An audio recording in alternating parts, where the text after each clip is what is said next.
Hello, good morning students. Welcome to my YouTube channel. आप सभी को सुबह की प्यार भरी नमस्कार। साथियों, आज हम स्टार्ट कर रहे हैं प्रैक्टिस सेट नंबर 9। इससे पहले हम प्रैक्टिस सेट 8 कर चुके हैं। तो आइए आज की क्लास को हम स्टार्ट करते हैं बिना देरी किए हुए। आप कॉपी पेन लेके बैठना, आपको मुझे कमेंट बॉक्स में बताना है कि आपके कितने में से कितने सही गए। ठीक है, चलिए आइए देखिए।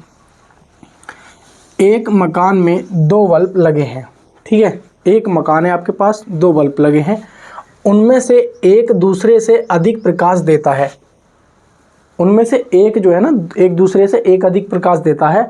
निम्नलिखित में से कौन सा कथन सही है? यानी कि आपके रूम में 2 बल्ब लगे हैं, एक का प्रकाश कम है और एक का प्रकाश ज़्यादा है।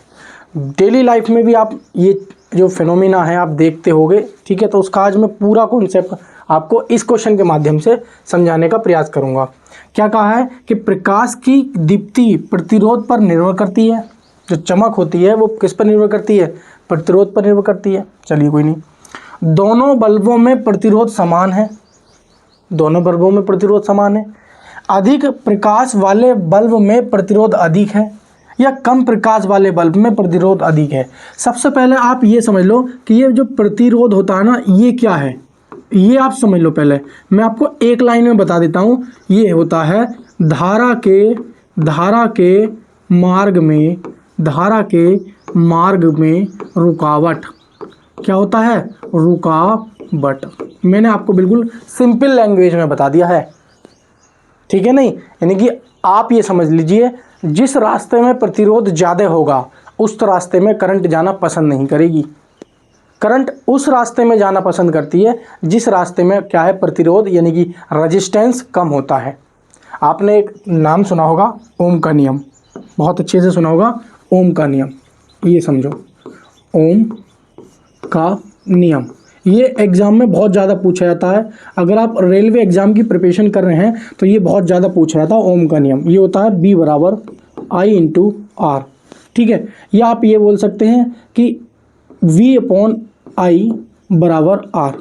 ठीक है, अगर क्या हो, अगर आपका मान लीजिए B आपका क्या हो जाए, कांस्टेंट हो जाए, वोल्टेज आपके क्या हो जाए, कांस्टेंट हो जाए, तो आप कहोगे कि R जो है ना, R वो इन्वर्सली प्रोपोर्शनल हो जाएगा स्मॉल I के। ये कह सकते हो आप, ये कह दोगे आप।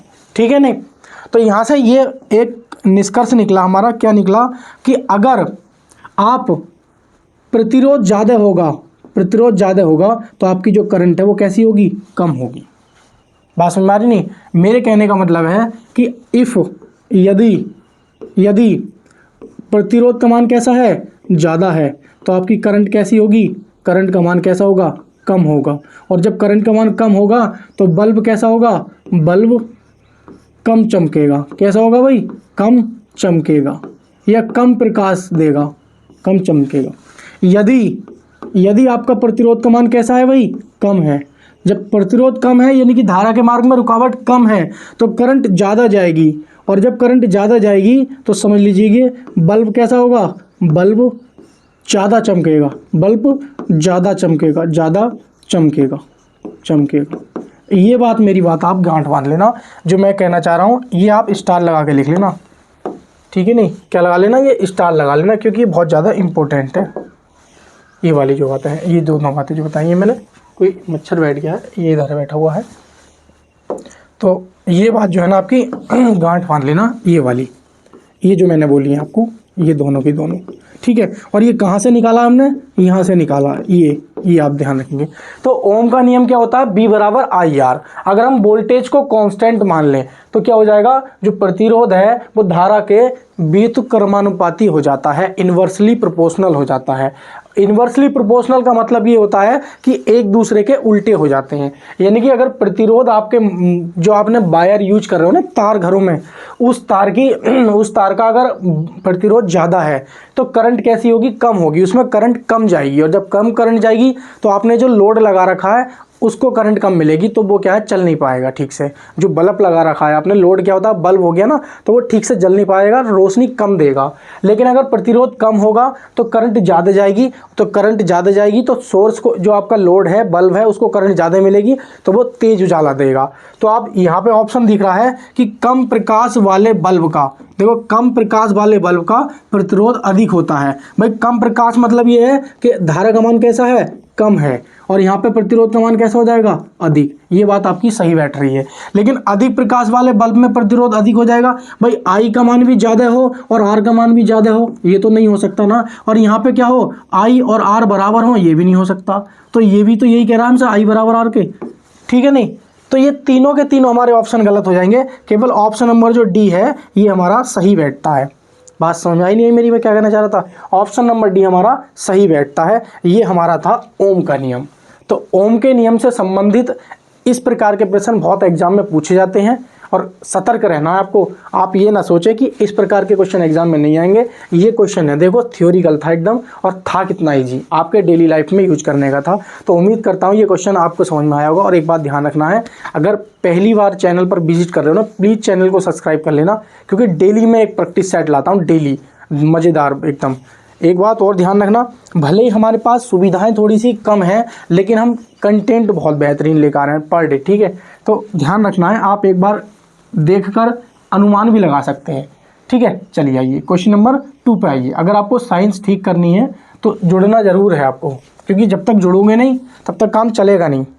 चलिए आइए, सर्पों के विष में जानकारी प्राप्त करना क्या कहलाता है। बात समझने की कोशिश करना। सर्पों के विष में जानकारी प्राप्त करना क्या कहलाता है, ठीक है। ये ध्यान रखेंगे, बताना है आपको। देखो सर्पेटोलॉजी, हर्पेटोलॉजी, इक्थोलॉजी या ऑरेंथोलॉजी। देखो ध्यान रखेंगे, जो हमारा ये है इक्थोलॉजी, ये होता है मछलियों का अध्ययन। क्या होता है इसमें, मछली का अध्ययन क्या होता है इसमें, मछली का अध्ययन। ये बात ध्यान रखेंगे। और जो ऑरेंथोलॉजी होता है, इसमें क्या होता है, इसमें होता है पक्षियों का अध्ययन। क्या होता है इसमें, पक्षियों का। ये ध्यान रखेंगे, इसमें होता है पक्षियों का, ठीक है। ये बात ध्यान रखेंगे।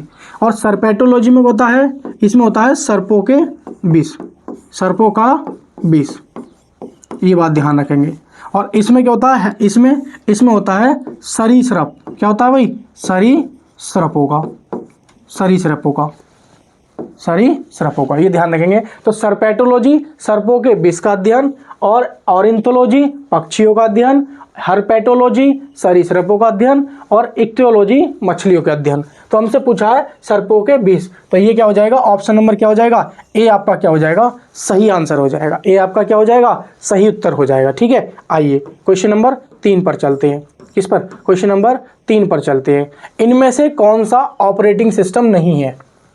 देखो आप डेली लाइफ में कंप्यूटर यूज करते हो, तो आपको पता होना चाहिए भाई, कंप्यूटर लगभग सभी यूज करते हो, नहीं करते हो तो करना चाहिए, ठीक है, बहुत ज़रूरी हो गया है, ठीक है। तो आपको पता होना चाहिए कि ऑपरेटिंग सिस्टम इनमें से कौन सा नहीं है। तो ऑपरेटिंग सिस्टम बताना इसमें से कौन सा नहीं है, तो आपको पता होना चाहिए कि इनमें से कौन सा नहीं बताना है। तो क्या DOS ऑपरेटिंग सिस्टम है, हाँ जी सही है। लिनक्स है, बिल्कुल सही बात है, ये है, ये नहीं है, क्योंकि ये क्या होता है, ये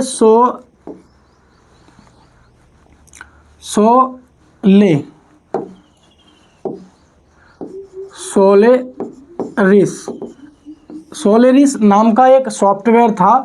इसको ओरेकल ने, ये 1992 में बना था, 92 में। और ये ओरेकल नाम की जो कंपनी थी ना, ओरेकल नाम की कंपनी थी। क्या थी ये, कंपनी थी। क्या थी ये, कंपनी। इसने खरीद लिया था। सोलेरिस नाम का एक ऑपरेटिंग सिस्टम था। क्या था ये, ऑपरेटिंग सिस्टम था। ये क्या हुआ, ओरेकल नाम की एक कंपनी थी, उसने क्या है, परचेज कर लिया। तो ओरेकल क्या है, एक हमारी कंपनी है, ये ऑपरेटिंग सिस्टम नहीं है, ठीक है। विंडोज़ ऑपरेटिंग सिस्टम है भाई, MS विंडो हमारा क्या है, MS विंडो, ये हमारा ऑपरेटिंग सिस्टम तो है। आपने सुना होगा लिनक्स क्या है, ये भी तो ऑपरेटिंग सिस्टम है। और एक हमारा और है यूनिक्स, इस प्रकार से है, और एक DOC है, तो ये भी ऑपरेटिंग सिस्टम है, ठीक है, विंडो हो गया। तो ये हमारे क्या है, ये ऑपरेटिंग सिस्टम है, और ये ओरेकल जो है हमारा क्या है, ये एक कंपनी का नाम है, ये बात ध्यान रखेंगे, ठीक है। आइए, तो राइट आंसर क्या हो जाएगा, राइट आंसर हो जाएगा इसका सी ऑप्शन क्या हो जाएगा, सही उत्तर हो जाएगा, ठीक है। नहीं, आइए क्वेश्चन नंबर 4 की तरफ चलते हैं, क्वेश्चन नंबर 4 की तरफ प्रस्थान करते हैं। आइए क्वेश्चन नंबर 4 बताइए, बहुत जबरदस्त क्वेश्चन है ये, इसका आंसर आप मुझे कमेंट बॉक्स में दीजिए। क्या कह रहा है ये देखो, एक नाभिकीय रिएक्टर में भारी जल का क्या कार्य होता है। भाई भारी जल की बात आई है, तो मैं भारी जल के बारे में आपको पहले से ही बता दूं, आपने नाम सुना होगा हाइड्रोजन के समस्थानिक। तो जो हाइड्रोजन के समस्थानिक होते हैं ना, एक होता है हमारा 1H1, इसको बोलते हैं प्रोटियम, एक होता है 1H2, इसको बोलते हैं ड्यूटेरियम, एक होता है 1H3, इसको बोलते हैं ट्राइटेनियम।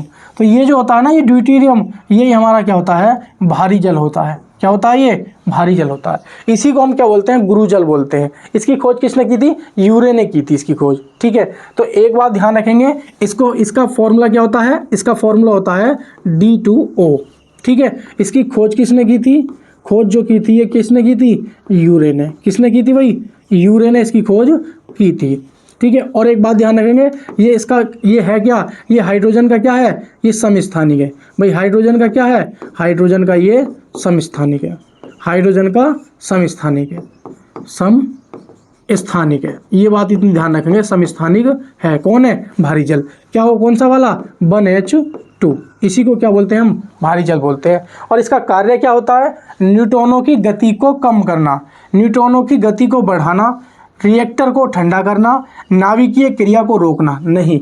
ये ध्यान रखेंगे, न्यूट्रॉनों की गति को कम करने का जो इसका कार्य होता है, किसका, भारी जल या गुरु जल का। बात समझ में आ रही नहीं आ रही है, आपने देखा होगा भारी जल, ठीक है, जिसका फॉर्मूला क्या होता है, D2O। ध्यान रखेंगे, बहुत एग्जाम में पूछा जाता है D2O का, आपसे परमाणु क्रमांक भी पूछ सकता है, सॉरी परमाणु भार, तो वो भी आपको आना चाहिए, ठीक है। और इसका इलेक्ट्रॉनिक विन्यास भी कभी कभी रेलवे पूछ लेता है, तो ये भी आपको पता होना चाहिए। तो फिलहाल हमारा क्या क्वेश्चन था कि नाभिकीय रिएक्टर में भारी जल का क्या कार्य होता है, न्यूट्रॉन की गति को कम करना, ठीक है। नहीं, आइए नेक्स्ट क्वेश्चन पर चलते हैं, क्वेश्चन नंबर 5 की तरफ चलते हैं। 5 क्या कहता है हमसे, देखो, अविचलित वस्तुओं के, बहुत गौर से समझना, बहुत ही बेहद अच्छा क्वेश्चन है ये, सॉरी, अविचलित वस्तुओं के, ठीक है। नहीं, अविचलित का मतलब समझते हो, जो बिल्कुल एकदम हिले ना, एक पोजीशन में अपनी एक पोजीशन पकड़े हुए हैं। अविचलित वस्तुओं के आराम में रहने या समान वेग से चलने की प्रवृत्ति को कहते हैं बल, जड़त्व, संवेग या ऊर्जा। मान लीजिए कोई वस्तु है, कोई एक अपनी पोजीशन बनाए रखी है, कोई वस्तु है एक पोजीशन बना के रखी है, तो उसके बारे में आपको बताना है कि वो बल कहते हैं, जड़त्व कहते हैं, संवेग, किसके कारण वो अविचलित है, एक अपनी एक अवस्था में है। या मान लो कोई दो वस्तु समान वेग से गति कर रही हैं, कोई वस्तु दो समान वेग से गति कर रही हैं, और आपको बताना है कि वो क्या होंगी, कैसी होंगी, किसके कारण वो समान वेग से गति कर रही हैं। तो जब दो वस्तु, ये वस्तु भी 5 किलोमीटर प्रति घंटा की वेग से गति कर रही है और ये भी 5 किलोमीटर प्रति, तो ये क्या हो जाएंगी, एक प्रकार से कांस्टेंट हो जाएंगी। कांस्टेंट मतलब स्थिर मानी जाएंगी, एक दूसरे के संपर्क में ये स्थिर मानी जाएंगी। वैसे ही हमारा क्या है, अविचलित। अविचलित का क्या है, आपने न्यूटन का पहला नियम सुना होगा, जड़त्व का नियम या गैलीलियो का नियम। जब तक आप उस पर कोई बाह्य बल नहीं लगाओगे तब तक वह उसी अवस्था में बनी रहेगी, अविचलित रहेगी। तो वो किसके लिए होता है सब, वो होता है जड़त्व के लिए। किसके लिए भाई, जड़त्व के लिए कोई वस्तु क्या है, समान वेग से या अविचलित रहने की प्रवृत्ति रखती है। तो क्वेश्चन नंबर क्या हो जाएगा, 5वां हो जाएगा। 5वें का क्या हो जाएगा, बी सही उत्तर हो जाएगा। 5 का क्या हो जाएगा, बी आपका क्या हो जाएगा, राइट आंसर हो जाएगा। उम्मीद करता हूं काफी लोगों का ये क्वेश्चन भी सही गया होगा। चलिए क्वेश्चन नंबर 6 की तरफ। अंडे को अंडाशय से गर्भाशय तक किसके द्वारा ले जाया जाता है। मेरी बात ध्यान रखेंगे, मूत्रवाहिनी का क्या कार्य होता है, मूत्रवाहिनी का, इसका कार्य ये होता है कि जो हमारा गुर्दा है, तो होता है ना गुर्दा, भाई ऑप्शन क्या दे रखे हैं आपके सामने, बीजवाहिका, मूत्रवाहिका, शुक्रवाहिका, गर्भाशय ग्रीवा। तो इनमें से 4 में से आपको एक ऑप्शन चुनना है जो सही आंसर होगा। अंडे को अंडाशय से क्या होगा, गर्भाशय तक, अंडे को अंडाशय से गर्भाशय तक किसके द्वारा ले जाया जाता है। ये बात आप ध्यान रखेंगे। अंडे को अंडाशय से गर्भाशय तक किसके द्वारा ले जाया जाता है, ये आपको बताना है। ठीक है, तो आप ध्यान रखेंगे जो हमारे गुर्दे होते हैं, गुर्दे मतलब समझ लो किडनी, ये क्या काम करता है, ये क्या है, रक्त को छानता है। क्या करता है भाई, रक्त को छानता है। रक्त को छानने के बाद, रक्त को छानने के बाद मूत्र का निर्माण करता है। किसका भाई, मूत्र का निर्माण करता है, निर्माण करता है। ये तो ये जो मूत्र है ना, ये मूत्र ही क्या होता है, ये मूत्र वाहिनी से मूत्राशय में जाता है। मूत्र वाहिनी से, मूत्र वाहिनी से और मूत्राशय में जाता है। किस में जाता है भाई, मूत्राशय में जाता है। ये क्या होता है, मूत्र वाहिनी से मूत्राशय में जाता है। तो गुर्दा क्या करता है, रक्त को छानने के बाद मूत्र का निर्माण करता है और मूत्र वाहिनी से, इस मूत्र वाहिनी से मूत्र जो है मूत्र वाहिनी से मूत्राशय में जाता है। जो ये मूत्र है मूत्र वाहिनी से मूत्राशय में जाता है। तो उम्मीद करता हूँ मूत्र वाहिनी का तो आपको पता चल गया होगा। लेकिन शुक्र वाहिनी का क्या होता है, ये शुक्र वाहिनी क्या करता है, ये करता है, शुक्र वाहिनी करती है कि जो हमारे शुक्राणु होते हैं ना, शुक्राणु, उनको शुक्राशय में ले जाती हैं। इसमें भाई शुक्राणु को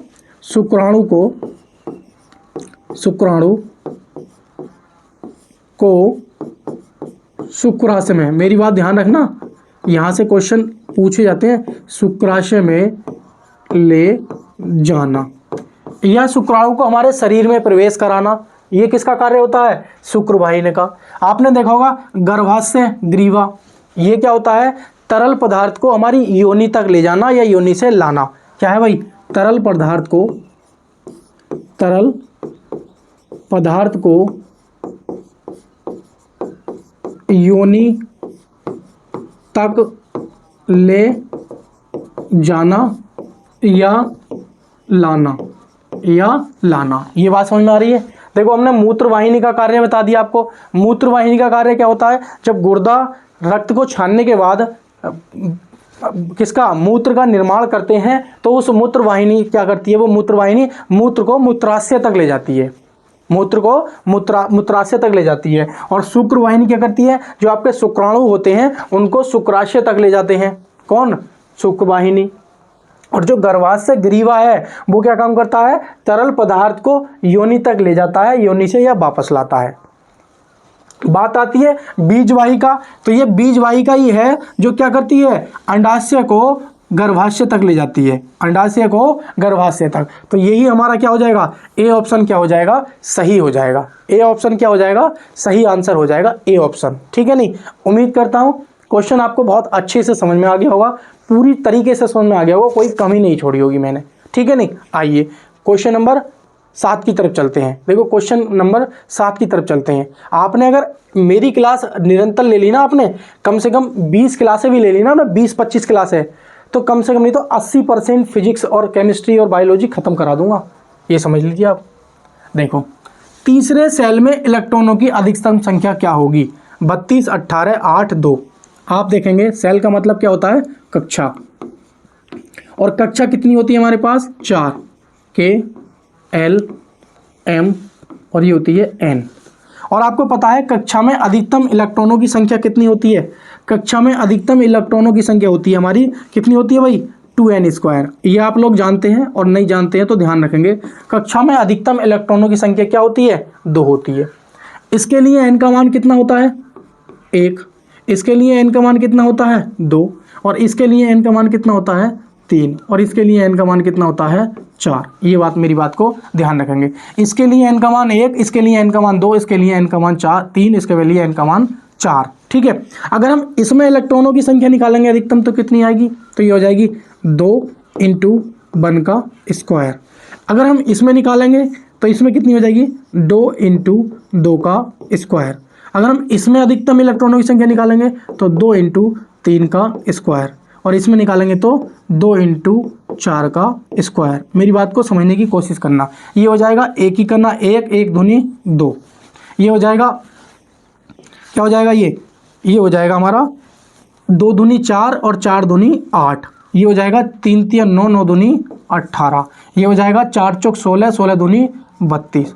तो आपको समझ में हो जाना चाहिए, क्या समझ में आना चाहिए, आपको समझ जाना चाहिए कि पहली कक्षा में अधिकतम इलेक्ट्रॉनों की संख्या कितनी है 2, और दूसरी कक्षा में अधिकतम इलेक्ट्रॉनों की संख्या कितनी है 8, और तीसरी कक्षा में अधिकतम इलेक्ट्रॉनों की संख्या कितनी है 18, और चौथी कक्षा में अधिकतम इलेक्ट्रॉनों की संख्या कितनी है 32। तो आपसे पूछा कितना है, आपसे पूछा है कि अधिकतम इलेक्ट्रॉनों की संख्या तीसरे सेल में, तो तीसरे सेल में कितनी है, तीसरे सेल में है 18। तो राइट आंसर क्या हो जाएगा, option number B. Right answer क्या हो जाएगा, ऑप्शन नंबर बी। इसको देखो, यहाँ से इसको पूरा नोट कर लेना, यहाँ से क्वेश्चन पूछा जाता है, मेरी बात समझने की कोशिश करना, आपसे यही पूछ लेगा और भी कुछ नहीं, कि सेलों में अधिकतम इलेक्ट्रॉनों की संख्या, क्या पूछ लेता भाई, कक्षा में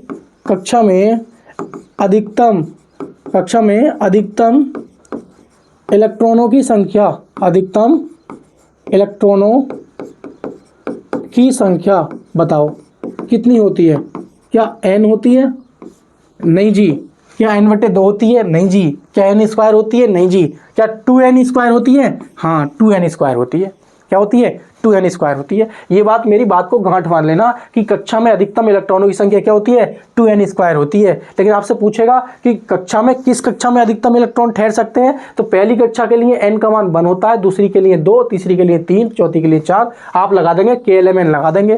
तो पहली कक्षा कौन सी होती है K, दूसरी कक्षा क्या होती है L, तीसरी कक्षा क्या होती है M, चौथी कक्षा क्या होती है N। तो चौथी कक्षा में कितने इलेक्ट्रॉन ठहर रहे हैं भाई अधिकतम 32, तीसरे में कितनी 8, पहली में, तीसरे में 18, दूसरे में 8, पहली में 1। याद भी कर सकते हो आप, लेकिन आपसे पूछे तो निकाल के भी दे सकते हो आप, ठीक है नहीं। आइए चलते हैं नेक्स्ट क्वेश्चन पर, क्वेश्चन नंबर 8 की तरफ। इसको आप करना है, आपको 8 क्वेश्चन जो है इसको आप करना है, कीजिए क्वेश्चन नंबर 8 कीजिए। बहुत इंपॉर्टेंट क्वेश्चन है ये वेरी वेरी इंपॉर्टेंट क्वेश्चन है। ये लगा लो आप, ये इस पर ऐसे लगा लो कि ये वेरी वेरी इंपॉर्टेंट क्वेश्चन है, वेरी वेरी इंपॉर्टेंट। अगर आप रेलवे एग्जाम की तैयारी कर रहे हो, रेलवे ग्रुप डी की तैयारी कर रहे हो, या रेलवे RPF की तैयारी कर रहे हो, तो आपके लिए बहुत ज़्यादा इंपॉर्टेंट सवाल है ये। चलिए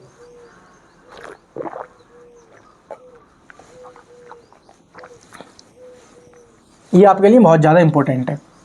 देखो कि एक रासायनिक परिवर्तन नहीं है, एक अंडा पकना, केक को बेक करना, एक आइस क्यूब पिघलना, या केला सड़ना। तो आप लोग कंफ्यूज हो रहे होंगे, आधे लोग तो इसका आंसर दे चुके होंगे, लेकिन जो नहीं दे चुके हैं वो मेरी बात को ध्यान से समझने की कोशिश करना। एक होता है हमारे पास भौतिक परिवर्तन, क्या होता है भाई, भौतिक परिवर्तन, और एक होता है हमारे पास रासायनिक परिवर्तन। क्या होता है भाई, रासायनिक परिवर्तन या रासायनिक क्रियाएं और भौतिक परिवर्तन। तो इसमें क्या होता है, इसमें होता ये है गाइस, इसमें होता ये है कि इसको हम प्रारंभिक अवस्था में नहीं ला सकते, प्रारंभिक अवस्था में नहीं लाया जा सकता, ठीक है। लेकिन सॉरी, इसको क्या है, प्रारंभिक अवस्था में लाया जा सकता है, इसको क्या है, प्रारंभिक अवस्था में लाया जा सकता है, में लाया जा सकता है, ठीक है। लेकिन इसको नहीं लाया जा सकता, इसको नहीं लाया जा सकता, ये बात ध्यान रखेंगे, लाया जा सकता है, इतनी बात, मेरी बात ध्यान रखेंगे। अब बात करेंगे इसके एग्जाम्पल क्या है, इसके एग्जाम्पल भाई आप देखेंगे, मोम का पिघलना, किसका भाई, मोम का पिघलना, ये किसका एग्जाम्पल है, ये हमारा क्या हो जाएगा, भौतिक परिवर्तन हो जाएगा। मोम का पिघलना क्या हो जाएगा, भौतिक परिवर्तन है। मोम जैसे पिघल जाएगा, वापस पिघल के क्या हो जाएगा, एक अपना आकार चेंज कर लेगा, और बाद में क्या होगा, फिर उसको आप यूज कर सकते हो। बात समझ में आ रही है। लेकिन अगर इसमें हम बात करें, मोम का जलना या मोमबत्ती का जलना, बात एक ही है, मोमबत्ती का जलना, ये एग्जाम्पल बहुत पूछे जाते हैं। भाई मोमबत्ती आपने जला दी तो जल के क्या हो जाएगा, वो नष्ट हो जाएगी ना, वो चीज़ तो नष्ट हो जाएगी, यानी कि कोई और रूप में चेंज हो जाएगी, धुआं बन जाए या कुछ भी बन जाए मान लो, तो उसमें क्या होगा, जो मोमबत्ती का जलना है उसको आप वापस मोम में कन्वर्ट नहीं कर सकते, क्योंकि जब एक बार मोम जल गया तो आप वापस नहीं जला सकते। जैसे आपने देखा कोयले का जलना, तो कोयले का जलना भी क्या होता है भाई, ये आप लिखेंगे इसका एग्जाम्पल, कोयले का जलना, कोयला का जलना। भाई आपने कोयला जला दिया तो क्या कोयले को वापस आप यूज कर सकते हो? नहीं। आप लकड़ी जलाई तो लकड़ी का आप कोयला बना सकते हो, लेकिन जब आपने कोयला भी एक बार यूज कर लिया तो कोयले को बार आप यूज नहीं करेंगे, क्योंकि कोयला क्या हो जाता है, वो नष्ट हो जाता है, राख बन जाता है। आपने देखा होगा पहले क्या होता था, घरों में प्रेस करते थे, ठीक है, जैसे बारात में जाना होता था तो जल्दी जल्दी क्या करते थे, कोयले इकट्ठे करते थे और प्रेस। हम अपनी बता रहे हैं, हम अपने तो यही जीवन जिया है हमने, क्योंकि जब जैसे ही कहीं शादी में जाना हुआ तो कोयले इकट्ठे किए और प्रेस लाई पड़ोसी के घर से मांग के और धड़ाधड़ प्रेस करना शुरू कर दिया, या पड़ोसी के घर ही लेके चले गए, तो कोयले किसी तीसरे पड़ोसी के घर से लेके आए। तो ये माहौल हमने खूब अच्छे से जिया है। तो आपने क्या देखा, हमने देखते थे जब कोयला हम जल जाता था तो वो क्या होता था, राख बन जाती थी, उसको हिलाते थे तो राख नीचे बैठ जाती थी, और राख को हम बाहर भी हिलाते थे ताकि कपड़ों पर ना गिर जाए, कपड़े खराब ना हो जाएं। तो वही कंडीशन थी कि कोयले का जलना क्या होता है हमारा, ये रासायनिक परिवर्तन होता है। उसी प्रकार अगर आप ध्यान रखोगे, दूध से दही बनना, भाई किससे भाई, दूध से दही बनना, दूध से दही बनना। आप ध्यान रखेंगे ये तीसरा हो जाएगा, ये चौथा हो जाएगा। आप ध्यान रखेंगे फलों का पकना, ये भी तो है। पांचवा ध्यान रखेंगे जंग लगना, भाई लोहे पर क्या लग जाती है, जंग लग जाती है, लोहे पर ध्यान रखेंगे, लोहे पर जंग लगना, लोहे पर क्या लगना भाई, जंग लगना, लोहे पर जंग लगना। तो लोहे पर भी जंग लगना कैसा परिवर्तन है, ये सारे के सारे रासायनिक परिवर्तन है। ये एग्जाम के पॉइंट ऑफ व्यू से बहुत इंपॉर्टेंट है, इन्हें आप लिख लेना। लेकिन बात करें हम किसकी, भौतिक परिवर्तन की, जिसमें हम अवस्था मतलब वापस उसी अवस्था में लाया जा सकता है, प्रारंभिक अवस्था। जैसे देखेंगे जल का बर्फ बनना, जल का बर्फ बनना। तीसरा ध्यान रखेंगे बर्फ का पिघलना, भाई जल का बर्फ बन गई, आपने फ्रिज में पानी रख दिया, बर्फ बन गया, तो वो क्या हो गया हमारा, बर्फ बन गया। तो बर्फ को आप खुला छोड़ दो तो वापस पानी बन जाएगा, तो उसको प्रारंभिक अवस्था में ला सकते हैं। वैसे ही बर्फ का पिघलना, आपकी बर्फ पिघल गई, आपने बर्फ बना रखी थी, बर्फ पिघल गई, वापस उसको पानी बना सकते हो और वापस फिर बर्फ बना सकते हो। तो बर्फ का, जल का बर्फ में बनना या बर्फ का पिघलना या पानी में बदलना, दोनों के दोनों कैसे परिवर्तन है, भौतिक परिवर्तन है। आपने देखा होगा पानी का उबलना, तो ये भी कैसा है, उबलना, उबलना भी किसका उदाहरण है, ये पानी का उबलना। या दूध का गर्म करना, भाई दूध का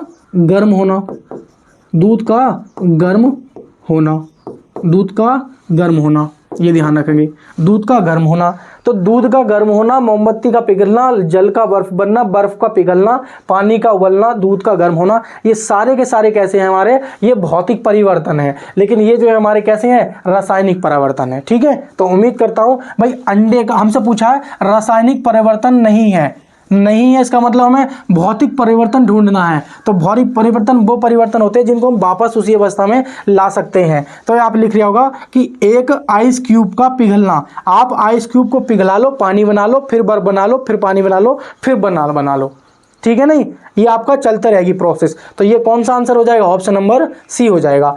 अंडे का पकना, एक बार अंडा पक गया, अंडे का पकाना, एक बार आपने आमलेट बना ली तो वापस उसको अंडे में नहीं बना सकते, तो ये कैसा हो जाएगा, रासायनिक। केक का बेक करना, आपने केक का बेक कर दिया, वापस में उसको बेक का केक नहीं कर पाओगे। केले का सड़ना, केला एक बार सड़ गया तो उसको वापस स्वादिष्ट और साफ सुथरे केले में कन्वर्ट नहीं कर पाओगे। तो ये कैसे परिवर्तन है, रासायनिक परिवर्तन है। हमसे पूछा था भौतिक, एक आइस क्यूब का पिघलना, ये राइट आंसर हो जाएगा। चलेंगे नेक्स्ट क्वेश्चन पर। काफ़ी समझा दिया है मैंने आपको, ठीक है, उम्मीद करता हूँ सारी बातें आपको बहुत अच्छे से समझ में आई होंगी। एक बात जरूर ध्यान रखना, लाइक और शेयर करना ना भूलें, क्योंकि बहुत इंपॉर्टेंट क्लास रहने वाली है, जो आपके यार दोस्त जानते हैं, क्योंकि पेड कोर्स के चक्कर में पड़े होते हैं और यूट्यूब पे इतना अच्छा कंटेंट और फ्री होता है कि आपको पता नहीं लग पाता है। क्योंकि हमारा यूट्यूब चैनल बिल्कुल नया है, हम कितना भी अच्छा कंटेंट दे दें कि आप एकदम से ट्रस्ट नहीं कर पाओगे। मैं फिर से कह रहा हूँ कि बहुत अच्छा कंटेंट दे रहा हूँ, रियलिटी बता रहा हूँ। सुविधाएँ कम हो सकती हैं, चीज़ें देखने में अच्छी या कुछ भी लग सकती हैं, लेकिन कंटेंट बहुत अच्छा है आपके हिसाब से, एग्जाम के हिसाब से, ठीक है। तो प्लीज़ वीडियो को लाइक और चैनल को सब्सक्राइब जरूर करें, ठीक है। किसी पदार्थ का अपवर्तनांक हवा में प्रकाश की चाल से किस प्रकार से संबंधित होता है? आप ध्यान रखेंगे, निरपेक्ष अपवर्तनांक होता है हमारा। क्या होता है? निरपेक्ष अपवर्तनांक। आपने नाम सुना होगा, निरपेक्ष अपवर्तनांक। तो निरपेक्ष अपवर्तनांक क्या होता है? ये होता है अपवर्तनांक, ये होता है हमारा कि वायु में या निर्वात में, भाई वायु या निर्वात में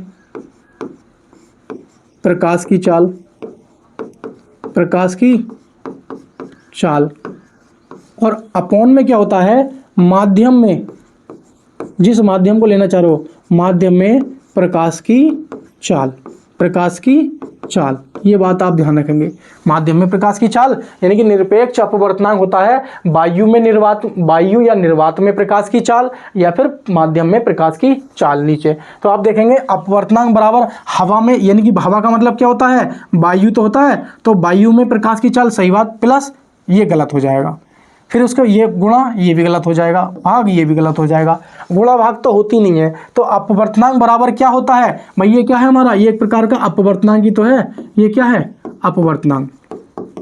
तो अपवर्तनांक चाहे तो निरपेक्ष अपवर्तनांक पूछे या सापेक्ष। सापेक्ष अपवर्तनांक दो माध्यम की, के पहले माध्यम का अपवर्तनांक दूसरे माध्यम का अपवर्तनांक बटे पहले माध्यम का अपवर्तनांक, तो वो हमारा सापेक्ष अपवर्तनांक होता है। और निरपेक्ष अपवर्तनांक निर से नहीं, निर से निर्वात होता है, निर से नहीं, निर से निर्वात। तो निर्वात में प्रकाश की चाल बटे माध्यम में, इसमें एक माध्यम की जो रिलेट करके पूछेगा, और निर्वात में तो दे ही रखा होता है। निर्वात में प्रकाश की चाल क्या होती है? निर्वात में होती है 3 × 10⁸ मीटर प्रति सेकंड। इतनी बात तो आपको पता है ना। जब इतनी बात आपको अच्छे से पता चल गई है, तो आपको क्या करना है? क्या करना है भाई? कि अपवर्तनांक बराबर होता है हवा या वायु में प्रकाश की चाल बटे पदार्थ में प्रकाश की चाल, या माध्यम में, पदार्थ या माध्यम में प्रकाश की चाल। तो ऑप्शन नंबर क्या हो जाएगा? डी हमारा क्या हो जाएगा? सही हो जाएगा। क्या हो जाएगा? ऑप्शन डी सही हो जाएगा। आपको पता होना चाहिए अपवर्तनांक प्रकाश की चाल को प्रदर्शित करता है। क्या करता है भाई? अपवर्तनांक, अपवर्तनांक,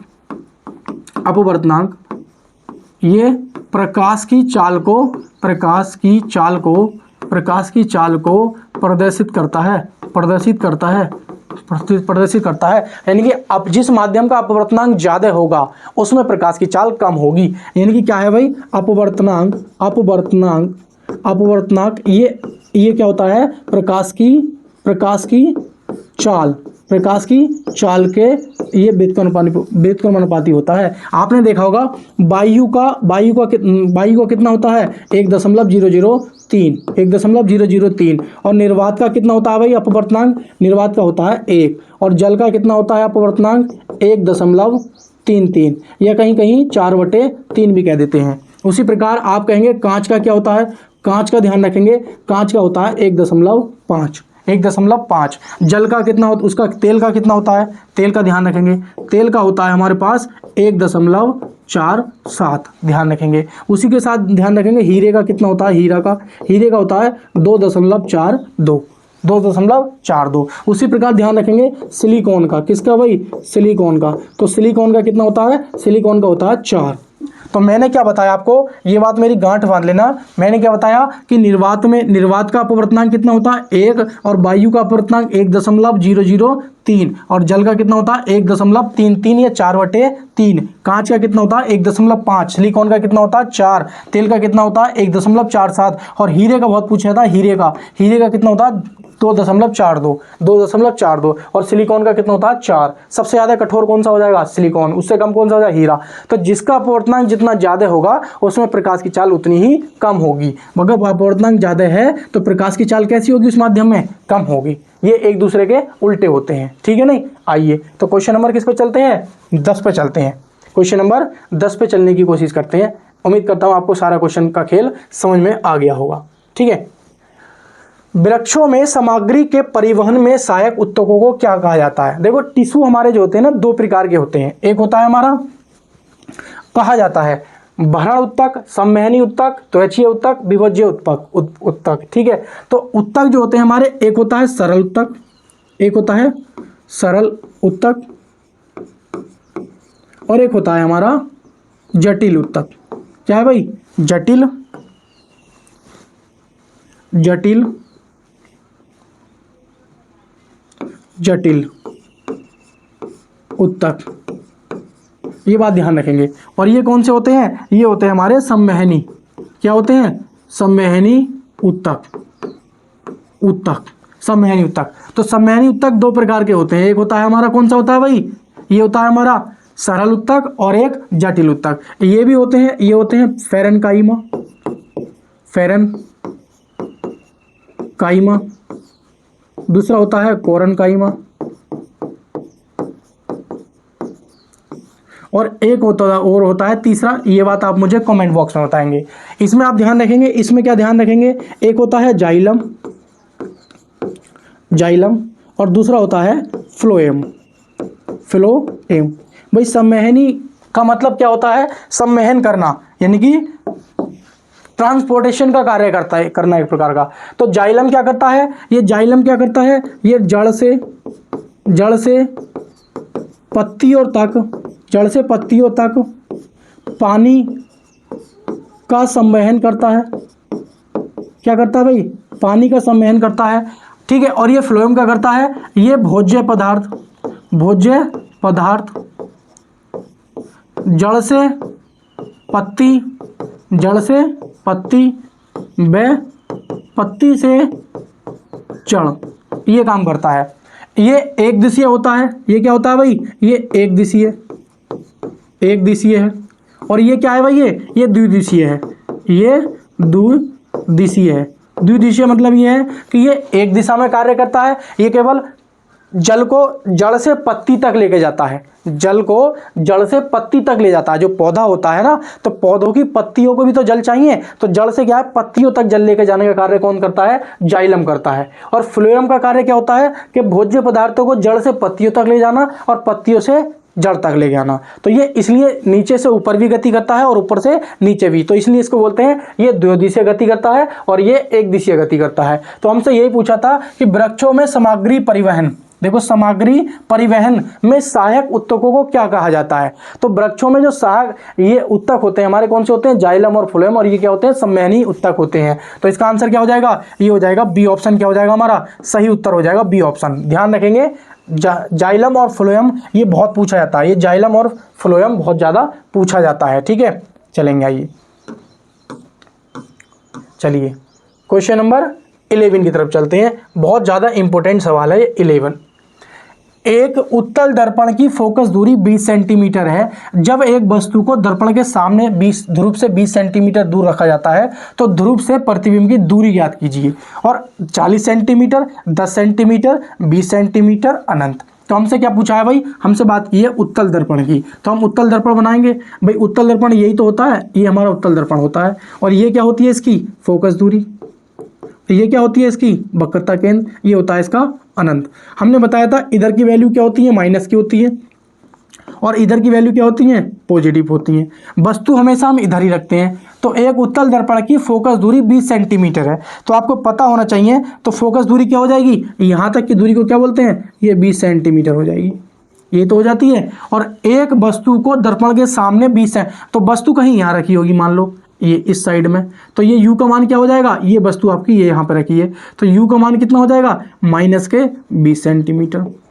बात समझ में आ रही नहीं आ रही है? तो u का मान क्या हो जाएगा? माइनस के 20 सेंटीमीटर। लेकिन ये f का मान है, तो f का मान कितना हो जाएगा? प्लस का हो जाएगा, क्योंकि इधर की वैल्यू क्या होती है? माइनस की, और इधर की वैल्यू क्या होती है? प्लस की। तो आप क्या लिखेंगे? u का मान आपका दे रखा है माइनस के 20 सेंटीमीटर, और f का मान आपको दिया हुआ है प्लस के कितना हो जाएगा? ये भी 20 सेंटीमीटर। ये प्लस का क्यों लिखा है मैंने? क्योंकि हमारा क्या है? उत्तल दर्पण है, और उत्तल दर्पण में सारी की सारी इमेज इधर बनती है, यहाँ पे बनती है, सारी इमेज यहाँ पे बनती है, यहाँ पे सारी की सारी इमेज ध्रुव और फोकस के बीच बनती है। और ध्रुव और फोकस के बीच बनती है, ये कैसी बनती है? ये बनती है सीधी। कैसी बनती है? सीधी। और सीधी प्रतिबिंब कैसे होते हैं हमारे?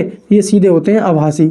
और मैंने बताया था कि जब भी आभासी का नाम आ जाए, तो आप जब भी आभासी का नाम आ जाए आभासी का, तो समझ लेना वो वैल्यू कैसी है हमारी? सीधी प्रतिबिंब के लिए क्या ध्यान रखना है? प्लस। क्या रखना है? सीधे के लिए प्रतिबिंब प्लस का होता है। तो बी का मान क्या आएगा हमारा? प्लस में आएगा, देख लेना। और ऑप्शन भी क्या दे रखे हैं? प्लस में दे रखे हैं। और हमने ये भी बताया कि इधर की सारी वैल्यूज क्या होती हैं, चाहे प्रतिबिंब हो, चाहे वस्तु हो, चाहे फोकस दूरी हो, वो प्लस में रहेंगे और इधर की माइनस में। वस्तु हम कभी भी इधर नहीं रखते हैं, वस्तु हमेशा इधर ही रखते हैं, ठीक है। तो ये ध्यान रखेंगे। तो हमसे b का मान पूछा है, तो b का मान हमसे जब पूछा है तो आप फॉर्मूला लगा दोगे 1/f बराबर 1/b प्लस 1/u। बात समझ आ रही नहीं आ रही है? तो 1/f का मान कितना है 20 सेंटीमीटर बराबर 1/b का मान आपसे पूछा है और माइनस हो जाएगा 1/20। भाई u का मान आप डायरेक्ट रखोगे तो माइनस हो जाएगा, प्लस माइनस माइनस। आप इसको इधर ले आओ तो 1/20 और प्लस 1/20, ये हो जाएगा कितना 1/b। तो यहाँ से हम कहेंगे कि 1/b बराबर हो जाएगा 2/20 और 2/20 का मतलब क्या हो जाएगा 1/10। तो b का मान कितना आ जाएगा 10 सेंटीमीटर आपका क्या हो जाएगा राइट आंसर हो जाएगा। b का मान क्या हो जाएगा 10 सेंटीमीटर आपका क्या हो जाएगा राइट आंसर हो जाएगा। तो उम्मीद करता हूँ आपको ये क्वेश्चन बहुत अच्छे से समझ में आया होगा। चलेंगे नेक्स्ट क्वेश्चन की तरफ। चले भाई नेक्स्ट क्वेश्चन पे चलते हैं, आइए। चलो क्वेश्चन नंबर 12 का इसका आंसर बताओ। बहुत आसान है ये तुम्हारे लिए है, ये सबने पढ़ा है और आपके लिए है। इसका मैं पानी पी लेता हूं तब तक। दीजिए इसका आंसर दीजिए, दीजिए। आवर्त सारणी का सबसे हल्का तत्व हीलियम, हाइड्रोजन, नाइट्रोजन, ऑक्सीजन। भाई सबसे हल्का तत्व क्या होता है जिसका परमाणु क्रमांक कम होगा वो सबसे हल्का होगा। हीलियम का कितना होता है 2, हाइड्रोजन का कितना होता है 1, नाइट्रोजन का कितना होता है 7, इसका कितना होता है 8। भाई इसका कितना होता है 2, इसका कितना होता है 1, इसका कितना होता है 7 और इसका कितना होता है बताओ जल्दी से, इसका कितना होता है, इसका होता है 8। तो नाइट्रोजन का कितना होता है ध्यान रखेंगे। तो नाइट्रोजन का होता है हमारा कितना होता है भाई, नाइट्रोजन का होता है हमारा 7। ये बात ध्यान रखेंगे कितना होता है 7 Na नाइट्रोजन। सही है नहीं भाई? तो नाइट्रोजन का कितना होता है 7 होता है, ठीक है, कोई दिक्कत नहीं है। तो आइए अब देखो सबसे हल्का तत्व पूछा है, तो सबसे हल्का तत्व आपके अनुसार कौन सा होना चाहिए? साफ साफ दिख गया आपको, जिसका एटॉमिक नंबर यानी कि परमाणु क्रमांक कम होगा वही क्या होगा हमारा सबसे हल्का तत्व होगा। और इसी हम हाइड्रोजन को क्या बोलते हैं, इसी को हम बोलते हैं आवर्त सारणी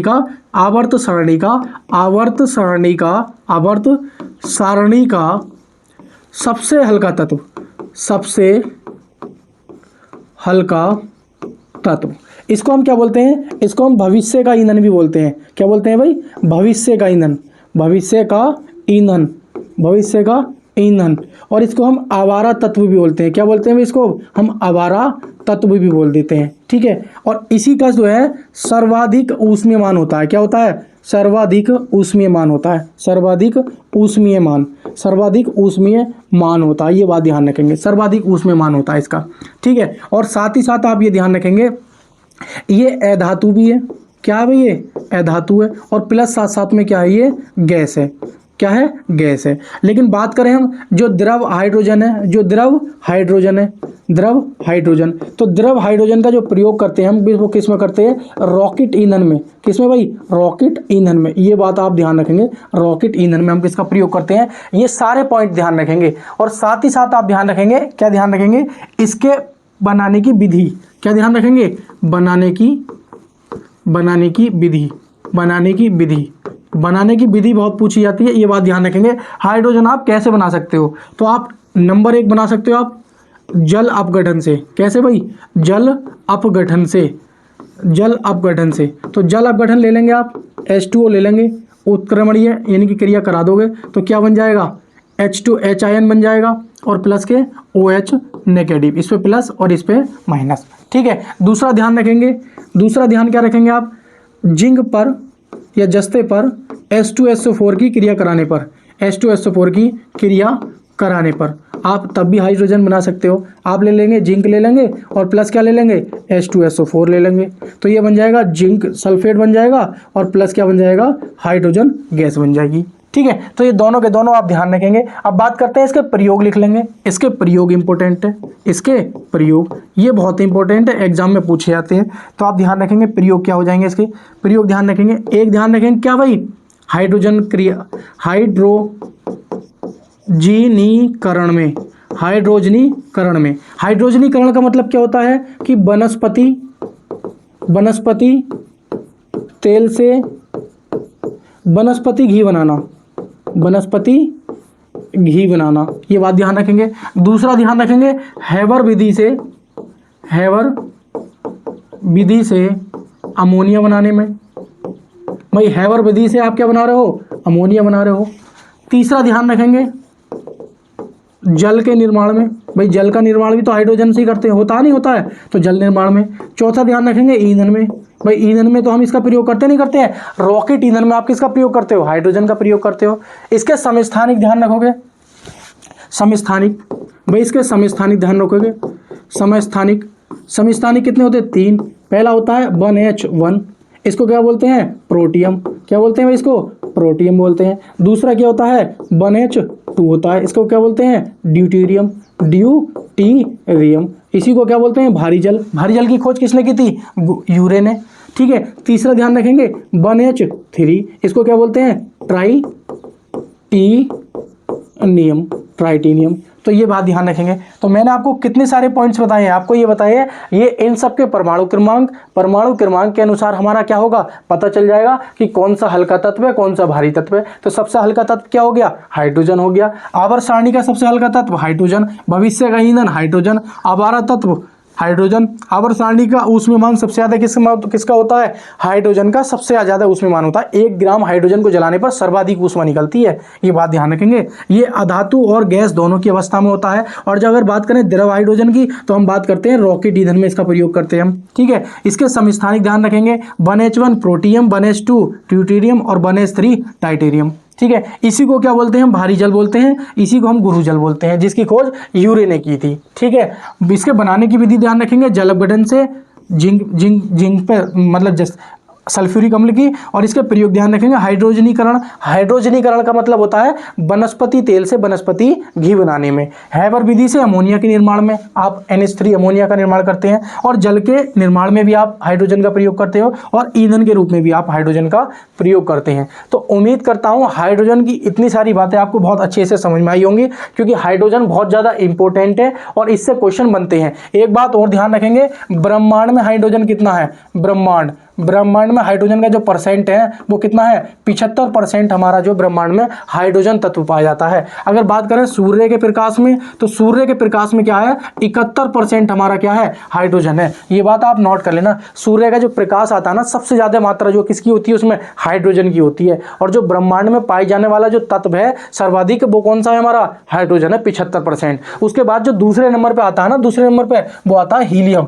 वो आता है हीलियम। ये है यहाँ पे 25% और यहाँ पे हीलियम जो है हमारा ये है 21%, ये ध्यान रखेंगे। तो पहले नंबर पे हमारा कौन सा ब्रह्मांड में पाए जाने वाला तत्व और सूर्य में, हाइड्रोजन, और दूसरे नंबर में हीलियम, ये बात ध्यान रखेंगे। चलिए आइए क्वेश्चन नंबर चलते हैं 12 की तरफ। क्वेश्चन नंबर 12 की तरफ देखो आ गया ना वही गुरुजल। तो मैंने बताया गुरुजल के खोजकर्ता, अभी बताया मैंने, तो गुरुजल के खोजकर्ता कौन से हो जाएंगे, यूरे हो जाएंगे। भाई गुरुजल क्या होता है कि हाइड्रोजन के समस्थानिक होते हैं। क्या होते हैं भाई, समस्थानिक। तो समस्थानिक क्या मैंने बताए थे, 3 बताए थे। एक बताया 1H1 और दूसरा बताया क्या भाई 1H2 और तीसरा क्या बताया 1H3। तो हम बात करेंगे इसकी, तो ये क्या होता है हमारा, यही हमारा क्या होता है, इसका सूत्र होता है D2O। क्या होता है, D2O। इसको हम क्या बोलते हैं, इसको हम बोलते हैं भारी जल। क्या बोलते हैं, भारी जल, या क्या बोलते हैं इसको, गुरुजल। गुरुजल का काम क्या होता है, नाभिक रिएक्टर में न्यूट्रॉनों की गति कम करना। इसका कार्य क्या होता है भाई, इसका कार्य होता है न्यूट्रॉनों की गति, क्या भाई, न्यूट्रॉनों की गति को कम करना, गति को कम करना। अगर बात करें इसकी खोज किसने की थी, इसकी खोज की थी किसने की थी भाई, इसकी खोज की थी यूरे ने। ये इंपॉर्टेंट ध्यान रखेंगे। तो D2O भारी जल या गुरुजल कहते हैं। और इसका नाम क्या होता है, इसका नाम होता है, मैंने बताया, इसको बोलते हैं प्रोटियम। क्या बोलते हैं, प्रोटियम। इसको क्या बोलते हैं, ड्यूटेरियम। इसको बोलते हैं ड्यूटेरियम। और इसको क्या बोलते हैं, ट्राइटिनियम। क्या बोलते हैं, ट्राइटिनियम। तो ध्यान रखेंगे, प्रोटियम, ड्यूटेरियम, ट्राइटिनियम। तो जो ड्यूटेरियम होता है यही हमारा क्या होता है, भारी जल होता है, भारी जल गुरुजल। और ये न्यूट्रॉनों की गति को कम करना। इसका कार्य पूछ लेता है, ध्यान रखेंगे इसके कार्य बहुत ज़्यादा इंपॉर्टेंट है। न्यूट्रॉनों की गति को कम करना, नाभिकीय रिएक्टर में न्यूट्रॉनों की गति को कम करना। इसके खोजकर्ता पूछ लेता है यूरे ने। इसका उपनाम पूछ लेता है D2O का, मतलब सूत्र बताइए क्या होता है, तो D2 होता है। भारी जल किसको कहते हैं हम, गुरु जल को कहते हैं, ठीक है। आइए तो यूरिया हो जाएगा, इसका बी ऑप्शन क्या हो जाएगा, सही आंसर हो जाएगा। तो उम्मीद करता हूं ये सारी बातें आपको बहुत अच्छे से समझ में आई होंगी। आइए क्वेश्चन नंबर 14 की तरफ चलते हैं। क्वेश्चन नंबर 14, कृत्रिम श्वसन में निम्नलिखित में से किसका प्रयोग किया जाता है। साथियों ध्यान रखेंगे, ऑक्सीजन का, हीलियम का, ए का, केवल ए बी दोनों का। जब भी आप कृत्रिम श्वसन आप करते हो, कृत्रिम श्वसन, साथियों कृत्रिम श्वसन का मतलब यह है, एक होता है प्राकृतिक, जो हमें ऑक्सीजन मिल रही है, हम ले रहे हैं, कोई हमें बना के नहीं दे रहा, हमें ना हम बना रहे हैं ना कोई बना के दे रहा, पेड़ पौधे से हमें ऑक्सीजन मिल रही है और हम ले रहे हैं, तो ये क्या है, प्राकृतिक है, नेचुरल है। लेकिन कृत्रिम की कहाँ कहाँ जरूरत पड़ जाती है, हॉस्पिटलों में पड़ जाती है कृत्रिम की, गोताखोरों की जरूरत पड़ जाती है, ठीक है। तो गोताखोर जब पानी में जाते हैं तो कृत्रिम श्वसन यूज करते हैं, पहाड़ियों पर जब कोई पहाड़ी पर चढ़ने जाता है तो कृत्रिम श्वसन का यूज करते हैं, या हॉस्पिटलों में हमें क्या है, ऑक्सीजन नहीं मिल पाती है पेशेंट को, तो हम कृत्रिम श्वसन का यूज करते हैं। तो कृत्रिम श्वसन आप ध्यान रखेंगे, कृत्रिम श्वसन में क्या होता है, ऑक्सीजन और प्लस हीलियम होता है, इसका एक अणु होता है और इसके 4 अणु होते हैं। यानी कि ये बात ध्यान रखेंगे, एक अणु किसका होता है, ऑक्सीजन का होता है, और 4 अणु किसके होते हैं, हीलियम के होते हैं। तो हमारा क्या हो जाएगा, ए तथा बी दोनों इसका राइट आंसर हो जाएगा। चलते हैं नेक्स्ट क्वेश्चन पर, क्वेश्चन नंबर 15 की तरफ, क्वेश्चन नंबर 15 की तरफ। तो ध्यान रखेंगे, सोडियम धातु का अयस्क है, सोडियम धातु का अयस्क निम्न में से कौन सा नहीं है, नहीं बताना, नहीं। तो सोडियम क्लोराइड, इसे बोलते हैं, क्या बोलते हैं, NaCl, sodium nitrate, sodium carbonate, argentite. तो अर्जेंटाइट मैंने बताया ये किसका है भाई, हमारा सिल्वर का है, किसका है भाई, ये अर्जेंटाइट सिल्वर का है। अगर हम सोडियम धातु के अयस्क की बात करें, सोडियम धातु के अयस्क, ये लिख लेना आप, ये इंपॉर्टेंट है, मैं सारे लिखवा देता हूं आपको, ठीक है। एक होता है हमारा सोडियम क्लोराइड, इसको बोलते हैं NaCl, इसको हम साधारण नमक भी बोलते हैं, जो हम यूज करते हैं ना साधारण नमक। तो ये हमारा क्या है, सोडियम का अयस्क है। एक होता है सोडियम नाइट्रेट, इसको बोलते हैं NaNO3, सोडियम नाइट्रेट, ठीक है। इसी को हम नाम बोल देते हैं चिली सॉल्ट पीटर, क्या बोल देते हैं भाई, Chile saltpetre, Chile saltpetre यही है हमारा जो अयस्क है हमारा सोडियम का। कहीं सोडियम नाइट्रेट ना आके चिली सॉल्ट पीटर है, तो आपको ध्यान रखना है कि चिली सॉल्ट पीटर हमारा क्या है, NaNO3 है, और ये सोडियम का अयस्क है।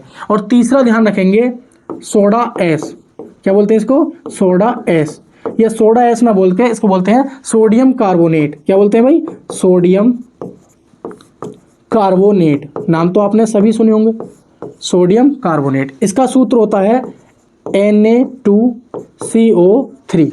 एक चौथा ध्यान रखेंगे, ये होता है बोरेक्स, क्या होता है भाई, बोरेक्स, इसको हम क्या बोलते हैं, सुहागा बोल देते हैं, क्या बोल देते हैं, सुहागा। इसका सूत्र क्या होता है भाई, इसका होता है Na2B4O7 × 10H2O। तो मेरी बात ध्यान रखेंगे, पूरी तरीके से गांठ बांध लेंगे। ये हमारा किसका होता है, चांदी का होता है। इसमें यही पूछा था क्या नहीं होगा, तो हमारा ये चांदी का होता है, ये नहीं होगा। सोडियम क्लोराइड NaCl साधारण नमक किसका है, सोडियम का है। सोडियम नाइट्रेट NaNO3 या चिली सॉल्ट पीटर किसका है, सोडियम का है। सोडा एस बोल दे या सोडियम कार्बोनेट बोल दे या Na2CO3 बोल दे, ये किसका है, सोडियम का है। बोरेक्स बोल दे या सुहागा बोल दे, Na2B4O7 × 10H2O किसका है, ये सोडियम का है। तो चारों के चारों ये अयस्क हैं हमारे सोडियम के, ये आप लिख लेना और बार बार प्रैक्टिस करना। ये किसी ना किसी आपके एग्जाम में, किसी ना किसी एग्जाम में या शिफ्ट में पूछ ले जाएंगे। पता नहीं, आप एक रेलवे की इस बार इतनी वैकेंसी आई है, भरमार वैकेंसी आई है, तो साइंस तो आपके लिए बहुत ज़रूरी है, ठीक है, नहीं बहुत ज़रूरी है। विद्युत प्रतिरोध का ऐसा ही मात्रक है, मैंने बताया था। ये ओम मीटर किसका होता है, प्रतिरोधकता का, प्रतिरोधकता, ठीक है। इसको हम किससे बोलते हैं, रो से बोलते हैं। इसका होता है, ये किसका होता है, कूलाम किसका होता है भाई, आवेश का, किसका होता है, आवेश का। एम्पीयर किसका होता है, धारा का, ये सब कोई सब जानते हैं। और ओम किसका होता है, ये प्रतिरोध का, किसका होता है भाई, ये प्रतिरोध का, ठीक है। इसको हम किससे बोलते हैं, आर से। आपने ध्यान सुना होगा, आर बराबर क्या होता है, ρL/A, ये सूत्र पढ़ा होगा। तो ये क्या होता है, ये हमारा प्रतिरोध होता है, ये क्या होता है हमारा प्रतिरोध होता है। और ये क्या होती है, विद्युत प्रतिरोधकता, क्या होती है भाई, विद्युत प्रतिरोधकता, विद्युत प्रतिरोधकता ध्यान रखेंगे। और ये क्या होती है, ये हमारी होती है लंबाई, क्या होती है लंबाई, और ये क्या होता है क्षेत्रफल होता है। तो मेरी बात को ध्यान रखेंगे, ये होता है क्षेत्रफल। तो इसका मात्रक क्या होता है प्रतिरोध का, इसका मात्रक होता है ओम, ठीक है। और इसका मात्रक क्या होता है ओम मीटर, ओम मीटर। और इसका मात्रक क्या हो जाएगा ओनली मीटर। और इसका मतलब क्या हो जाएगा मीटर का वर्ग या स्क्वायर, ठीक है। तो ये फॉर्मूला ध्यान रखना, R बराबर रो एल अपॉन ए। लेकिन हमने निकाला कैसे है, आप निकालेंगे कैसे भाई, इसका होता है क्या ओम मीटर, ओम मीटर, और इंटू लंबाई का भी मीटर अपॉन मीटर स्क्वायर। तो ये 2 से 2 कट जाएंगे, तो क्या बचेगा ओम ही तो बचेगा। तो यहाँ से हमने ओम का मात्रक निकाल दिया, ठीक है। तो ओम का मात्रक क्या हो जाएगा भाई, ओम किसका मात्रक हो जाएगा, विद्युत प्रतिरोध का मात्रक क्या हो जाएगा, ओम हो जाएगा। आइए क्वेश्चन नंबर 17 पे चलते हैं, जल्दी से आइए। क्वेश्चन नंबर 17 पढ़िए। किसी आपतित किरण के लिए किसी समतल दर्पण का 15 अंश से घुमाया जाता है तो परावर्तित किरण किस कोण से घूम जाएगी। मान लीजिए कोई ये आपका दर्पण है और ये आपका क्या है नॉर्मल है, ठीक है, ये आपका नॉर्मल है। और हुआ क्या, ये मान लीजिए आपकी कोई किरण आ रही है और ये परावर्तन होकर ये आई और ये चली गई। लेकिन होगा क्या, आप मान लीजिए आपने क्या काम किया, इसको क्या है थोड़ा सा घुमा दिया, कितना घुमा दिया, इतना घुमा दिया। तो जब इसको घुमा दिया है तो हमारा क्या होगा, ये इस तरीके से घूम जाएगी। होगा क्या, हमारा अविलंबी क्या हो जाएगा, ये भी थोड़ा सा मूव हो जाएगा, अविलंबी मूव होगा, सब चीज़ें मूव हो जाएंगी इस साइड में, ठीक है। ये कंडीशन बन जाएगी। तो होता ही है, प्रॉपर्टी ये कहती है आपने इसको थीटा कोण पे घुमाया है, किसको भाई, इसको आपने थीटा कोण पे घुमाया है, तो ये वाली जो किरण है ना, ये वाली 2 थीटा कोण पे घूम जाती है। अगर ये मान आपका कितना है, ये मान लीजिए आपका मान 15 अंश घुमाया है, तो ये कितना घूम जाएगा, ये घूम जाएगा 2 × 15 अंश, कितना हो जाएगा 30 अंश। यानी कि आपतित किरण को लिख लेना नोट करके, आपतित किरण को अगर आप थीटा अंश पे आप थोड़ा सा झुकाते हो, घुमाते हो, भाई आपतित किरण ही तो है हमारी ये। आपतित किरण के लिए किसी समतल दर्पण को 15 अंश से घुमाया जाता है, आपने 15 अंश से दर्पण को इधर घुमा दिया, तो परावर्तित किरण कितने अंश कोण से झुकेगी, तो परावर्तित क्या होगी, अगर ये आपतित किरण किससे थीटा कोण से घूमती है तो परावर्तित किरण किससे घूमेगी, 2 थीटा कोण से घूमेगी। ये हमने पूरे का पूरा पिछली क्लासों में आपको अच्छे से बताया था। तो हमने वही, ये थीटा कोण हमारा कितना है 15 अंश है, तो परावर्तित किरण कितना घूम जाएगी 2 थीटा, यानी कि 2 थीटा का मतलब ये है कि 30 अंश से क्या हो जाएगी, घूम जाएगी। बहुत अच्छा क्वेश्चन था ये। चलिए आइए, बारीकी में पूछना जानना चाहते हो तो जाके हमारी प्लेलिस्ट में जाना और आप जाकर हमारी क्या है क्लासें देखना। वाहनों की अग्रलाइट यानी कि अग्रदीप बोले या हेडलाइटों में किस प्रकार के दर्पण का इस्तेमाल होता है, समतल दर्पण, अवतल दर्पण, उत्तल दर्पण, परावर्तीय। देखो ये क्या होता है, परवलीय ये हमारा अलग हो गया, और उत्तल क्या करता है, ये प्रकाश को फैलाता है, ठीक है। इसमें सेम साइज की वस्तु मिलती है हमें, सेम साइज की। और ये हमारा अवतल दर्पण क्या होता है, ये क्या करता है, सिकोड़ता है, सिकोड़ता। तो यही क्या हो जाएगा हमारा राइट आंसर हो जाएगा। अवतल दर्पण क्या करता है, प्रकाश को सिकोड़ता है, और उत्तल दर्पण क्या करता है, प्रकाश को फैलाता है, ठीक है। नहीं बात करेंगे। और समतल दर्पण में जितनी ऊंची वस्तु है उतना ही ऊंचा उसमें प्रतिबिंब मिलता है, तो ये तो हो नहीं सकता। आपने देखेंगे अवतल दर्पण के प्रयोग लिख लेंगे, अवतल दर्पण के प्रयोग सबसे पहले लिखेंगे हजामती दर्पण में, हजामती दर्पण यानी कि सेविंग मिरर में, सेविंग मिरर में, गाड़ियों की हेडलाइट में, हेडलाइट में। तीसरा लिखेंगे नाक, कान, गला, विशेषज्ञ यूज करते हैं, नाक कान गला विशेष ये यूज करते हैं। चौथा लिखेंगे आप क्या लिखेंगे, डिश एंटीना में, डिश एंटीना में। पांचवा लिखेंगे सोलर कुकर में, सोलर कुकर में, ठीक है। तो आप ये बात ध्यान रखेंगे, चारों के चारों पॉइंट्स हैं, ये इंपॉर्टेंट है, थोड़ा ध्यान रखेंगे। हजामती दर्पण यानी कि सेविंग मिरर में, गाड़ियों की हेडलाइट में, नाक कान गला विशेषज्ञ रोग में, जिसे हम बोलते हैं ENT डॉक्टर। ENT डॉक्टर नहीं होता है जो सर पे बल्ब लगा के और लेंस लगा के देखता है, लाइट जल रही होती है, तो वो जो डॉक्टर होते हैं वो हमारा कौन सा यूज करते हैं दर्पण, वो करते हैं अवतल दर्पण यूज करते हैं, डिश एंटीना में, सोलर कुकर में, ठीक है। एक आप ध्यान रखेंगे दंत चिकित्सक क्या होते हैं, दंत चिकित्सक, दंत चिकित्सक, तो दंत चिकित्सक भी किसका यूज करते हैं, ये भी हम दंत चिकित्सक किसका यूज करते हैं कि अवतल दर्पण का यूज करते हैं। किसका भाई, अवतल दर्पण का। तो आइए क्वेश्चन नंबर 19 की तरफ चलते हैं। क्वेश्चन नंबर 19 की तरफ चलते हैं। क्वेश्चन नंबर 19 क्या कहता है, क्वेश्चन नंबर 19 ये कहता है कि किसी पेड़ की शाखा को जोर से हिलाने पर पत्तियां गिरने लगती है, इस घटना की व्याख्या होती है जूल के प्रथम नियम से, नहीं। न्यूटन के प्रथम नियम से, बिल्कुल सही बात। जूल के द्वितीय नियम से, नहीं। न्यूटन के तृतीय नियम से, नहीं। आपने न्यूटन का पहला नियम सुना होगा, न्यूटन का प्रथम नियम, इसको क्या बोलते हैं, जड़त्व का नियम। क्या बोलते हैं भाई, जड़त्व का नियम। क्या बोलते हैं इसको, जड़त्व का नियम। या हम इसको क्या बोलते हैं भाई, गैलीलियो का नियम। क्या बोलते हैं, गैलीलियो, गैलीलियो का नियम, गैलीलियो का नियम। तो ये क्या होता है, ये हमसे कहता है कि जब तक कोई बाह्य बल ना लगाया जाए, जब तक कोई बाह्य बल ना लगाए, क्या भाई, जब तक वस्तु पर कोई बाह्य बल ने लगाया जाए तब तक वह वस्तु जड़त्व में बनी रहेगी या उसी अवस्था में रहेगी। मान लीजिए मैं खड़ा हूँ यहाँ पे, जब तक मैं अपने पैरों से पे कोई बाह्य बल लगा कर इनको उठाने की कोशिश करूँगा, ये सामने मेरा क्या है, स्टैंड रखा है शूटिंग का, और ये स्टैंड तब तक रखा रहेगा जब मैं कोई बाह्य बल लगाकर इसको साइड में नहीं रखूँगा। जो मेरी क्लास शूट हो रही है, कैमरा लगा हुआ है सामने और मेरा स्टैंड है सामने, तो ये स्टैंड तब तक ये अपनी पोजीशन से नहीं हटेगा जब तक मैं इस पर कोई बाह्य बल लगाकर इसको दूसरी साइड में ना रख दूं। तो वही ये कह रहा है कि पेड़ पर की शाखा पर कोई पेड़ पे आम लगे हुए हैं, जब तक आप टहनियों को नहीं हिलाओगे तब तक वे उसी अवस्था में, या हवा या फिर हवा चले, भाई हवा भी तो बाह्य बल हो जाएगा ना, या तो हवा चले या मैं पेड़ को जाके हिलाऊं, तभी तो आम नीचे गिरेंगे। तो ये जो नियम है हमारा, ये क्या है, न्यूटन का प्रथम नियम होता है, जिसे हम कहते हैं जड़त्व का नियम, गैलीलियो का नियम।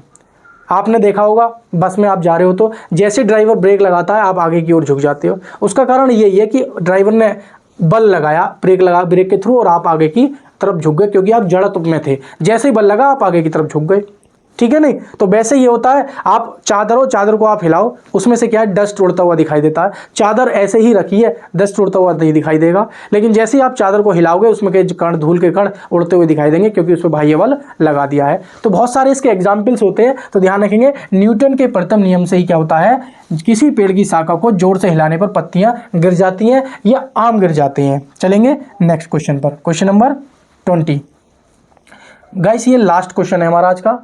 अब हमने 25 ही क्वेश्चन रहने दिए हैं, 20 ही रहने दिए हैं, क्योंकि 25 में और ज़्यादा लंबी क्लास हो जाएगी, तो इसलिए हम क्लास बहुत लंबी हो जाती है, इसलिए मैंने 5 क्वेश्चन घटा दिए, 20 रहने दिए हैं अब, ठीक है। आपको 20 ही मिला करेंगे अब, ठीक है। पहले क्या है, मैं 25 देता था, लेकिन अब 20 ही रहने दिया करेंगे। निम्नलिखित में से कौन सुमेलित नहीं है, एनीमोमीटर वायु का वेग, एमीटर विद्युत धारा, भाई एमीटर विद्युत धारा ये सही है, टैकोमीटर दाब का अंतर गलत है, पायरोमीटर उच्च ताप बिल्कुल सही बात है। ये जो टैकोमीटर ना होता है ना, ये वायु का वेग नापता है, और जो एनीमोमीटर है ना, ये दाब का अंतर नापता है, ठीक है, दाब का अंतर नापता है। तो ये ध्यान रखेंगे, ये हमारा क्या हो जाएगा, गलत हो जाएगा। तो ये नहीं, एनीमोमीटर नहीं, सॉरी ये वाला गलत है हमारा, ये वाला गलत है। ये दाबांतर जो है ना हमारा, ये टैकोमीटर नहीं नापता है, ये क्या नापता है, ये वायु का वेग नापता है। तो इसलिए हमारा गलत क्या हो जाएगा, हमारा गलत हो जाएगा, ये हो जाएगा, क्या हो जाएगा हमारा, ये हो जाएगा, ये गलत हो जाएगा, कि ऑप्शन नंबर सी हमारा क्या हो जाएगा, राइट आंसर हो जाएगा, ठीक है नहीं। तो साथियों मिलेंगे